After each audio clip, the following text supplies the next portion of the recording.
તો મિત્રો હવે આપણે અહીંયા સ્વાધ્યાય 5.1 ધોરણ 9 સ્વાધ્યાય 5.1 આપણે એની થિયરી આગલા વિડીયોમાં ભણ્યા. હવે સ્વાધ્યાય 5.1 એ થિયરી પર આધારિત પ્રશ્નો છે. પ્રશ્ન નંબર 1, નીચે આપેલા વિધાનોમાંથી કયા વિધાનો સત્ય છે અને કયા વિધાનો અસત્ય છે તે જણાવો. હવે અહીંયા પહેલું વિધાન છે, એક બિંદુમાંથી પસાર થતી માત્ર એક રેખા દોરી શકાય છે. તો આપણે વાત થઈ હતી પ્રમાણે કે એક બિંદુ છે, તો કે એક બિંદુમાંથી આપણે કેટલી રેખા દોરી શકીએ? તો કે 1 2 3 4 5 અનંત રેખાઓ આપણે એમાંથી દોરી શકીએ. એક બિંદુમાંથી કેટલી રેખાઓ આપણે અહીંયા? તો કે અનંત રેખાઓ કહેવાય કે દોરી શકાય. પણ એક બિંદુમાંથી અનંત રેખાઓ પસાર થઈ શકે છે. બરાબર? એટલે એક બિંદુમાંથી પસાર થતી માત્ર એક રેખા દોરી શકાય તે વિધાન કેવું છે અહીંયા? તો કે વિધાન અસત્ય છે. આજે વિધાન કેવું છે અહીંયા? અસત્ય છે. અને એનું કારણ શું કીધું આપણે અહીંયા? કારણ કે એક બિંદુમાંથી પસાર થતી હોય તેવી આપણે અસંખ્ય રેખાઓ દોરી શકીએ છીએ. બરાબર? બીજો પ્રશ્ન છે કે બે ભિન્ન બિંદુઓમાંથી પસાર થતી અસંખ્ય રેખા દોરી શકાય. તો આપણે જાણીએ છીએ રીતે કે બે ભિન્ન બિંદુઓ હોય તો કે બે ભિન્ન બિંદુઓમાંથી આપણે કેટલી રેખા? તો કે એક અને માત્ર એક જ રેખા પસાર થઈ શકે અથવા તો દોરી શકાય. બે ભિન્ન બિંદુઓમાંથી અસંખ્ય રેખાઓ દોરી શકાય નહીં. એટલે એનો મતલબ શું થયો? કે આ વિધાન પણ કેવું છે? તો કે વિધાન અસત્ય છે. વિધાન કેવું છે? પણ અસત્ય છે. પ્રશ્ન નંબર 3, કે એક શાંત રેખાને બંને તરફ અનિશ્ચિત રીતે લંબાવી શકાય. હવે આપણે થિયરીમાં વાત કરી હતી કે શાંત રેખાને શું કહેવાય? તો કે રેખાખંડ કહેવાય. તો આ એક રેખાખંડ છે, આને શાંત રેખા કહેવાય. હવે આ શાંત રેખા છે એને બંને તરફ એટલે કે આ તરફ, બરાબર, એ જ રીતે આપણી પાસે આ તરફ, બંને તરફ આપણે એને અનંત સુધી લંબાવી શકીએ. તો એનો મતલબ શું થયો? કે આપેલું વિધાન કેવું છે? સત્ય છે. પૂર્વધારણા નંબર 2 અનુસાર આપણે શું લખી શકીએ અહીંયા? કે આપેલ વિધાન કેવું છે અહીંયા? સત્ય છે. શાને આધારે કીધું આપણે અહીંયા? તો કે પૂર્વધારણા નંબર 2 અનુસાર આપણે કહી શકીએ કે આપેલ વિધાન સત્ય છે. એવી જ રીતે જો બે વર્તુળ સમાન છે તો તેમની ત્રિજ્યાઓ પણ કેવી હોય? સમાન હોય. તો તમે સ્વયંસિદ્ધ સત્ય નંબર 1 જુઓ કે બે પદાર્થ સમાન હોય તો તેમના માપ પણ કેવા હોય? સમાન હોય છે. તો મતલબ કે અહીંયા બે વર્તુળ સમાન છે તો તેમની ત્રિજ્યાઓ પણ કેવી છે? સમાન છે. તો આપણે સ્વયંસિદ્ધ સત્ય નંબર 1 અનુસાર એવું કહી શકીએ કે આપેલ વિધાન કેવું છે? સત્ય છે. એટલે અહીંયા આપણે કહી શકીએ કે આપેલ વિધાન સત્ય છે. ઓકે. હવે છે પ્રશ્ન નંબર 5, તો કે નીચેની આકૃતિમાં જો AB બરાબર PQ અને PQ બરાબર XY છે તો AB બરાબર શું થાય? XY થાય. તમે સમજો કે અહીંયા AB અને આ PQ એ બંને માપ કેવા છે? સરખા છે. બરાબર. પછી કીધું PQ અને XY એ બંને માપ પણ કેવા છે? સરખા છે. તો એનો મતલબ શું થયો? કે AB અને XY એ પણ કેવા થશે? અહીંયા સરખા થશે. તો સ્વયંસિદ્ધ સત્ય નંબર 1, બરાબર, શું કહેવાય આને? સ્વયંસિદ્ધ સત્ય 1 પરથી આપણે કહી શકીએ કે વિધાન કેવું છે? અહીંયા સત્ય છે. વિધાન કેવું છે? આર્ય સત્ય છે. ઓકે. હવે છે અહીંયા પ્રશ્ન નંબર 2. તો પ્રશ્ન નંબર 2 નીચે આપેલા પદોની વ્યાખ્યા આપો. શું કહે છે? નીચે આપેલા પદોની વ્યાખ્યા આપો. એમાં પહેલું પદ છે સમાંતર રેખા. તો સમાંતર રેખાઓ કોને કહેવાય?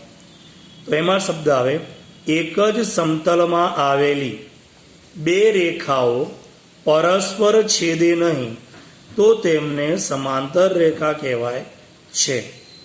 આપણે જાણીએ છીએ બિંદુ, રેખા, સમતલ, અવકાશ આ કેવા પદો છે? અવ્યાખ્યાયિત પદો છે. તો અહીંયા એક જ સમતલમાં, આપણી પાસે સમજો કે એક સમતલ છે, એ સમતલમાં આવેલી આ બે રેખાઓ, તો બંને રેખાઓ જે પરસ્પર એકબીજાને એક પણ બિંદુમાં છેદે નહીં તો તે રેખાઓને શું કહેવાશે? સમાંતર રેખા કહેવામાં આવે છે.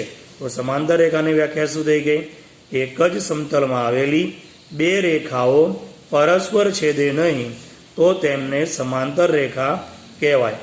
એવી રીતે બીજી વ્યાખ્યા છે લંબ રેખાઓ.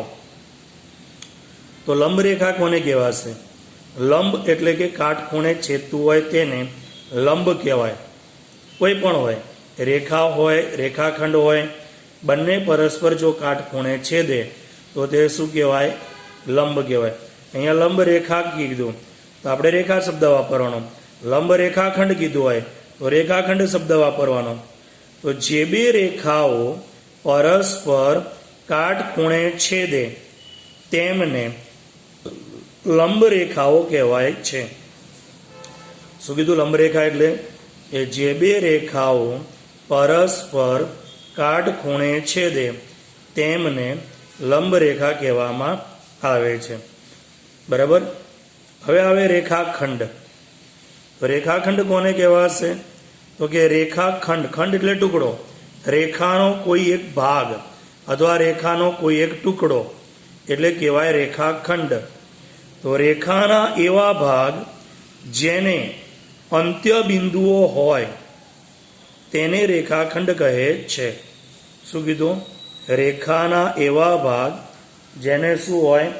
અંત્ય બિંદુઓ હોય, મતલબ છેવાડાના બિંદુઓ હોય, તો તે બિંદુઓ વચ્ચેનો જે ભાગ એને કહેવાય રેખાખંડ. એવી જ રીતે આવે ચોથી વ્યાખ્યા વર્તુળની ત્રિજ્યા. તો કે વર્તુળની ત્રિજ્યા કોને કહેવાશે? તો કે વર્તુળનું કેન્દ્ર અને વર્તુળનો પરિઘ. આપણી પાસે સમજો કે આ એક વર્તુળ છે, આ એનું કેન્દ્ર. તો વર્તુળનું કેન્દ્ર અને પરિઘ, પરિઘ એટલે શું? આ પરિઘ કહેવાય. પરિઘ એટલે વર્તુળની પરિમિતિ.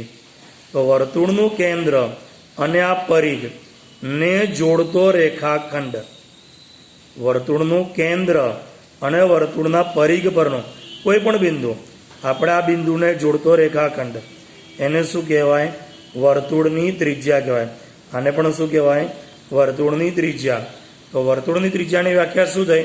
તો કે વર્તુળના કેન્દ્ર અને પરિઘ પરના કોઈ પણ બિંદુને જોડતા રેખાખંડને વર્તુળની ત્રિજ્યા કહેવામાં આવે છે. એવી જ રીતે આવે ચોરસ. તો જેની ચારે બાજુઓ એકરૂપ હોય તથા ચારે ખૂણા એકરૂપ હોય તેવા ચતુષ્કોણને ચોરસ કહે છે. ચોરસની વ્યાખ્યા શું થઈ?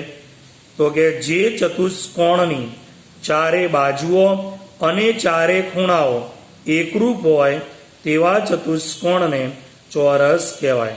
આ રીતે પણ આપણે કહી શકીએ કે જે ચતુષ્કોણની ચારે બાજુઓ અને ચારે ખૂણાઓ એકરૂપ હોય તેવા ચતુષ્કોણને શું કહેવાય? ચોરસ. હવે અહીં બીજો એક પ્રશ્ન છે કે આ જે પાંચે પાંચ વ્યાખ્યા આપી, આ પાંચે પાંચ જે વ્યાખ્યાઓ આપી એમાં કયા કયા પદોને આપણે વ્યાખ્યાયિત કરવા પડશે? તો જે પહેલી વ્યાખ્યા એમાં શબ્દ આવ્યો સમતલ. કયો શબ્દ આવ્યો? સમતલ. બરાબર. એને આપણે વ્યાખ્યાયિત કરવો પડે. પછી આમાં આવ્યું કાટખૂણો. લંબ રેખામાં આવ્યું કાટખૂણો. તો સમતલ. આમાં સમાંતર રેખામાં કયો શબ્દ આવ્યો? સમતલ. તો સમતલ એ અવ્યાખ્યાયિત પદ છે, એની સમજૂતી. આની અંદર આવ્યો કાટખૂણો. તો કે 90 અંશના ખૂણાને કાટખૂણો કહેવાય. શું કહેવાય? 90 અંશના ખૂણાને કાટખૂણો કહેવામાં આવે છે. બરાબર. પછી આમાં શબ્દ આવ્યો અંત્ય બિંદુઓ. મતલબ કે જે બિંદુઓ રેખાના અંતે જે બિંદુ આવે એને અંત્ય બિંદુ કહેવાય, મતલબ કે છેવાડાના બિંદુઓ. પછી આની અંદર શબ્દ આવ્યો કેન્દ્ર અને પરિઘ. તો વર્તુળનું કેન્દ્ર એટલે શું? તો કે જે બિંદુએથી પરિઘ પરના તમામ બિંદુઓ સમાન અંતરે હોય તે બિંદુને વર્તુળનું કેન્દ્ર કહેવાય. અને પરિઘ એટલે વર્તુળની પરિમિતિ. પરિઘનો મતલબ શું થાય? વર્તુળની પરિમિતિ. એવી રીતે આમાં શબ્દ આવ્યો ચતુષ્કોણ. તો 4 બાજુઓ અને 4 ખૂણાઓથી ઘેરાયેલી બંધ સમતલ્ય આકૃતિ ને ચતુષ્કોણ કહેવાય. ચતુષ્કોણ કોને કહેવાય? કે 4 બાજુઓ અને 4 ખૂણાથી ઘેરાયેલી બંધ સમતલ્ય આકૃતિ એને ચતુષ્કોણ કહેવાય. તો એની અંદર આવતા આપણે શબ્દોની પણ ચર્ચા કરીએ અહીંયા. હવે જે વાત છે પ્રશ્ન નંબર 3, તો કે નીચે આપેલ 2 પૂર્વધારણાઓનો વિચાર કરો. શું આ પૂર્વધારણામાં કોઈ અવ્યાખ્યાયિત પદ છે? આ પૂર્વધારણા સુસંગત છે? એટલે અહીંયા જે પૂર્વધારણાઓ આપેલી છે એ પૂર્વધારણામાં અવ્યાખ્યાયિત પદ છે અને એ પૂર્વધારણા સુસંગત છે કે નહીં એ આપણે કહેવાનું છે. તો પહેલી પૂર્વધારણા, 2 ભિન્ન બિંદુ A અને B આપ્યા હોય તેમની વચ્ચે હોય તેવું બિંદુ C મળે છે. તેમની વચ્ચે શું મળે છે? બિંદુ C મળે છે. તો આની અંદર અવ્યાખ્યાયિત પદ કયું આવ્યું? જો 2 ભિન્ન બિંદુ A અને B આપ્યા હોય તો તેમની વચ્ચે હોય તેવું બિંદુ C મળે છે. તો આમાં અવ્યાખ્યાયિત પદ કયું થયું? તો કે અવ્યાખ્યાયિત પદ કયું અહીંયા? તો આપણે કહી શકીએ અહીંયા કે અવ્યાખ્યાયિત પદ. તો આની અંદર અવ્યાખ્યાયિત પદ કયું છે? બિંદુ છે. કોણ છે આ? બિંદુ છે. અને આપણે કહી શકીએ કે આ પૂર્વધારણા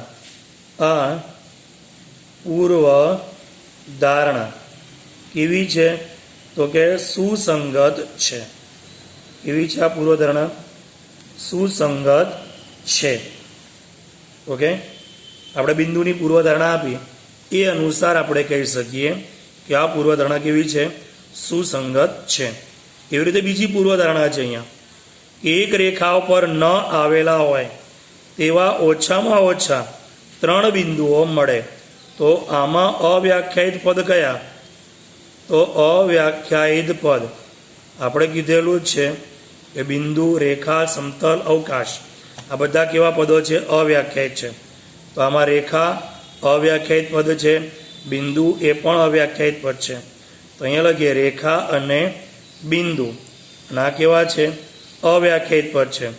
હવે અહીંયા જે એક રેખા પર ન આવેલા હોય તેવા ઓછામાં ઓછા 3 બિંદુઓ મળે. તો આ જે પૂર્વધારણા છે, બરાબર, એ પૂર્વધારણાઓ, આ પૂર્વધારણા પણ કેવી છે? તો કે સુસંગત છે. આ પૂર્વધારણા પણ કેવી છે? આ પૂર્વધારણા એ પણ કેવી છે? અહીંયા સુસંગત છે. બરાબર. અને આ પૂર્વધારણા યુક્લિડની પૂર્વધારણામાંથી નહીં, પરંતુ પૂર્વધારણા 5.1માંથી મળે, કે જે એના પર આધારિત છે, એને આધારે તે મળે છે. ઓકે, હવે છે પ્રશ્ન નંબર 4. તો પ્રશ્ન નંબર 4ની અંદર આપણી પાસે અહીંયા તમને કહેવામાં આવ્યું, શું કહેવામાં આવ્યું છે અહીંયા? તો કે AC બરાબર BC થાય. AC બરાબર શું થાય? અહીંયા BC થાય તેવું બિંદુ C બિંદુઓ A અને B ની વચ્ચે હોય તો સાબિત કરો કે AC બરાબર 1/2 AB છે. તમે 8મા ધોરણમાં ભણીને આવ્યા. આવા વિધાન પર આધારિત તમને ત્યાં આગળ શબ્દ આપવામાં આવતો કે પક્ષ અને સાધ્ય લખો. તો અહીંયા સાબિત કરો કે એની પહેલાંના જે વિધાનમાં એ આપણને શું મળે? પક્ષ મળે. અહીંયા જે સાબિત કરો કે શબ્દ આપ્યો એનું જે પહેલાંનું વિધાન આવે એના ઉપરથી શું મળે? પક્ષ મળે. જ્યારે એના પછીનું જે વિધાન છે એના ઉપરથી શું મળે આપણને? સાધ્ય મળે. અહીંયા આકૃતિ દોરવાની છે, તો પહેલાં આપણે આકૃતિ દોરીએ. અહીંયા એસી બરાબર બીસી કીધું, તો પહેલાં એસી બરાબર બીસી મતલબ સી બિંદુ એ અને બીની વચ્ચે હોય, એટલે અહીંયા એ બી અને એના મધ્યમાં કોણ? અહીંયા બિંદુ સી. જેથી એસી બરાબર શું થાય આપણી પાસે? તો કે એસી બરાબર બીસી થાય. તો અહીંયા પક્ષ કયો છે આપણી પાસે? તો કે પક્ષ લખીએ. તો કે પક્ષમાં એસી બરાબર બીસી થાય તેવું બિંદુ સી. બિંદુઓ કયા? તો કે એ અને બીની વચ્ચે છે. આ પક્ષ થઈ ગયો, બરાબર. આ શું થઈ ગયું? પક્ષ થઈ ગયો. હવે એનું સાધ્ય જે સાબિત કરવાનું છે તેને સાધ્ય. તો સાબિત શું કરવાનું છે આપણે? તો કે એસી બરાબર 1/2 AB. અને રાઇડર બી કહેવાય. શું બોલાય આ સેન્ટેન્સને? રાઇડર બી કહેવાશે. કે જે સાબિત કરવા માટે આપણે પૂર્વધારણા, પ્રમેય, બરાબર, સ્વયંસિદ્ધ સત્યોનો ઉપયોગ કરી જે વિધાનને સાબિત કરવામાં આવે તે રાઇડર છે અહીંયા. તો આપણી પાસે હવે એની સાબિતીમાં આપણી પાસે અહીંયા આપેલું છે શું? તો કે અહીં એસી બરાબર બીસી છે. શું છે આપણી પાસે અહીંયા? એસી બરાબર બીસી છે. હવે બંને બાજુ સરખું ઉમેરતા એટલે કે સ્વયં સિદ્ધ સત્ય અનુસાર, સ્વયં સિદ્ધ સત્ય મુજબ. તો તમારી પાસે અહીંયા સમજો કે એસી અને બીસી બંને કેવા છે? સરખા. તો આપણે સ્વયંસિદ્ધ સત્યમાં કીધું હતું કે સરખામાં સરખું ઉમેરો તો સરખું થાય. સ્વયંસિદ્ધ સત્યમાં આપણે કીધું હતું કે સરખામાં સરખું ઉમેરો તો શું થાય? સરખું થાય. તો મતલબ આપણે અહીંયા જરૂરિયાત શેની છે? એસી જોઈએ છે. શું જોઈએ છે આમાં? અહીંયા શું જોઈએ છે? એસી જોઈએ છે. તો બંને બાજુ એસી ઉમેરતા, અહીંયા એસી ઉમેરીએ તો શું થાય આપણી પાસે? એસી વત્તા એસી બરાબર બીસી વત્તા એસી. તો હવે એસી વત્તા એસી શું થાય? તો કે 2AC. અને બીસી વત્તા એસી તો A dash C dash B અનુસાર આપણી પાસે શું છે અહીંયા? A dash C dash B અનુસાર બીસી વત્તા એસી બરાબર આખું શું થાય? એ બી થાય. તો અહીંયા શું લખીએ આપણે? એ બી. હવે શું? તો કે આ જે બગડો છે એ બીના છેદમાં લઈ જાઓ. તો આપણી પાસે શું લખાય? એસી બરાબર એ બીના છેદમાં 2. તો મતલબ શું થયું અહીંયા? કે એસી બરાબર આ 1/2 જ કહેવાય. તો કે 1/2 એ બી, જે આપણે શું થઈ ગયું અહીંયા? તો કે જે સાબિત થાય છે. શું થાય છે અહીંયા? જે સાબિત થાય છે. પ્રશ્ન નંબર 5 છે એ પણ એના ઉપર આધારિત જ છે, એટલે તમારે જાતે કરવાનો. પ્રશ્ન નંબર 6 જુઓ હોય કે અહીંયા આકૃતિ આપેલ છે. આપેલા આકૃતિમાં એસી બરાબર બીડી હોય તો સાબિત કરો કે એ બી બરાબર સીડી. તો આપણી પાસે પક્ષ શું થાય અહીંયા? તો કે સાબિત કરો કે પહેલાનું વિધાન. તો આપણે શું લખીએ અહીંયા? તો કે આકૃતિ લોકોએ આપેલી છે. તો કે આકૃતિમાં એસી બરાબર બીડી છે. એ શું થઈ ગયું આપણી પાસે? પક્ષ થઈ ગયું. જ્યારે આપણી પાસે એનું સાધ્ય, તો સાધ્ય શું અહીંયા? તો કે સાબિત કરો કે એ બી બરાબર સીડી. તો કે એ બી બરાબર સીડી એ એનું સાધ્ય થઈ ગયું. હવે આપણે અહીંયા એની સાબિતી આપીએ. તો કે સાબિતીમાં આપણી પાસે અહીંયા છે શું સમજો? તો કે અહીં છે એસી બરાબર બીડી છે. શું છે આપણી પાસે? એસી બરાબર બીડી. હવે તમે અહીંયા આકૃતિ જીમાં જો એસી, તો એસીમાં શું આવ્યું? A dash B dash C. મતલબ શું થાય? એ બી વત્તા બીસી. તો એસીની જગ્યાએ આપણે શું લખી શકીએ? અહીંયા આ જે એસી છે એની સ્થાને આપણે શું લખી શકીશું? એ બી વત્તા બીસી. તો અહીંયા લખીએ AB વત્તા BC બરાબર BD. તો BDમાં તો B dash C dash D, તેમાં કોણ આવ્યું? BC વત્તા CD. તો BDની જગ્યાએ શું લખાય? કે BC વત્તા CD. શું લખાશે? BC વત્તા CD. તો હવે શું કરીએ અહીંયા? તો કે બંને બાજુ જે સરખા વિધાનો છે એ શું થાય? જેમ અહીંયા આપણે આગળ કીધું કે સરખામાં સરખું ઉમેરીએ. શું? સરખામાં સરખું ઉમેરીએ તો સરખું થાય. એવી રીતે જ અહીંયા શું થાય? સરખામાંથી સરખું બાદ કરો તો પણ કેવું થાય? સરખું થાય. સ્વયં સિદ્ધ સત્ય. તો બંનેમાં BC છે કે નહીં? તો બંને બાજુ BC બાદ કરો અહીંયા. તો આપણે અહીંયા લખીએ કે સ્વયં સિદ્ધ સત્ય, સ્વયં સિદ્ધ સત્ય મુજબ સરખામાંથી સરખું બાદ કરો તો સરખું મળે. તો આપણી પાસે શું લખાશે અહીંયા? તો કે બંનેમાં સરખું કોણ છે? BC. તો BC ને બે બાદથી બાદ કરવાના. તો કે AB વત્તા BC માઇનસ BC બરાબર BC વત્તા CD માઇનસ BC બરાબર. બંને બાજુ સરખામાંથી સરખું બાદ કર્યું તો માઇનસ BC પ્લસ BC જાય, માઇનસ BC પ્લસ BC જાય. તો આપણી પાસે અહીંયા વધે શું? તો કે AB બરાબર શું અહીં આપણી પાસે? તો કે AB બરાબર CD, જે આપણે શું હતું અહીંયા સાધ્યમાં, મતલબ કે જે સાબિત થાય છે. ઓકે. તો આપણી પાસે અહીંયા પ્રકરણ 5.1 પૂરું થાય. 5.1 સુધી જ આપણે કરવાનું છે બરાબર. બીજા દાખલા કરવાના છે પણ એ આપણે પછીમાં વાત કરીશું બરાબર. 5.2માં પ્લેફેરની પૂર્વધારણા આવશે, પછી નોન યુક્લિડિયન ભૂમિતિની વ્યાખ્યા આવશે બરાબર. એ વ્યાખ્યાઓ તમારે યાદ રાખવાની છે કે પ્લેફેરની પૂર્વધારણા શું? તો કે દરેક રેખા પર શું અહીંયા? તો કે દરેક રેખા ઉપર ન હોય, દરેક રેખા L અને તેના ઉપર ન હોય તેવા પ્રત્યેક બિંદુ P માટે એક અનન્ય રેખા M મળે. આપણે પાસે પ્લેફેરની પૂર્વધારણા કહીએ અહીંયા, આ તમારે યાદ રાખવાની છે કે પ્લેફેરની પૂર્વધારણા. તો પ્લેફેરની પૂર્વધારણા શું કીધું અહીંયા? તો કે પ્લેફેરની પૂર્વધારણામાં શું કીધું? કે દરેક રેખા L, સમજો કે આપણી પાસે દરેક રેખા આ એક રેખા L છે. તો રેખા L પર ન હોય તેવા બિંદુ P, એટલે કોઈ પણ જગ્યાએ અહીંયા લખ્યું બિંદુ P જે રેખા L પર નથી, તો એના પરથી માટે એક અનન્ય રેખા M એવી મળે.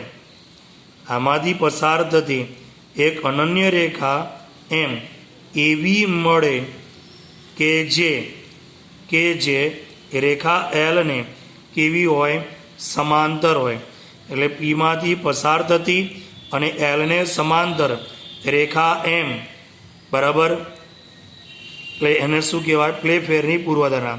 તો દરેક પ્લેફેરની પૂર્વધારણા ફરીથી કહીએ કે રેખા L અને તેના ઉપર ન હોય તેવા બિંદુ Pમાંથી પસાર થતી હોય તેવી અનન્ય રેખા કે જે L ને કેવી હોય?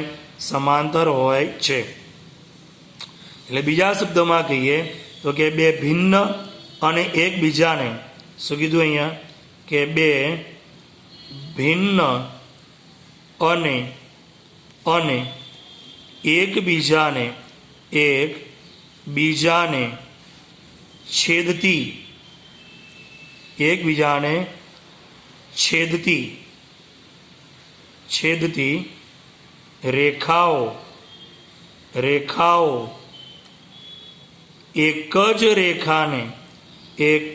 રેખાઓ એક જ રેખાને સમાંતર હોઈ શકે નહીં બરાબર. હોઈ શકે નહીં. બે ભિન્ન અને એકબીજાને છેદતી રેખાઓ એક જ રેખાને સમાંતર હોઈ શકે નહીં. મતલબ કે એકબીજાને છેદતી ન હોય એવી રેખાઓ એકબીજાને સમાંતર હોઈ શકે, જેને આપણે પ્લેફેરની પૂર્વધારણા કહેવાય છે બરાબર. શું કહેવાશે ને? પ્લેફેરની પૂર્વધારણા કહેવામાં આવે છે. અને આ વિધાનને પૂર્વધારણા 5 યુક્લિડની પૂર્વધારણા 5ને સમકક્ષ વિધાન કહી શકાય. યુક્લિડનું જે પૂર્વધારણા નંબર 5નું વિધાન છે એને સમકક્ષ વિધાન આપણે કહી શકીએ છે. હવે યુક્લિડની જે ભૂમિતિ છે એ કેવી છે? એક જ સમતલમાં બનતી આકૃતિઓ માટે માન્ય છે. યુક્લિડની ભૂમિતિ કેવું છે? તો કે એક જ સમતલમાં બનતી આકૃતિ માટે માન્ય છે. જ્યારે નોન યુક્લિડિયન ભૂમિતિ એ એક કરતાં વધારે સમતલમાં બનતી આકૃતિ માટે આપણે અહીંયા માન્ય ગણી શકીએ. બરાબર. અને એની જે સાબિતી છે એ આપણે 5મી પૂર્વધારણાને આધારે પણ કરી શકીએ છીએ, જેને આપણે અયુક્લિડીય ભૂમિતિ પણ કહીશું. તો અહીંયા આપણે પૂર્ણ કરીએ. બીજી ચર્ચા આપણે તમને પછી કરીશું. ઓકે.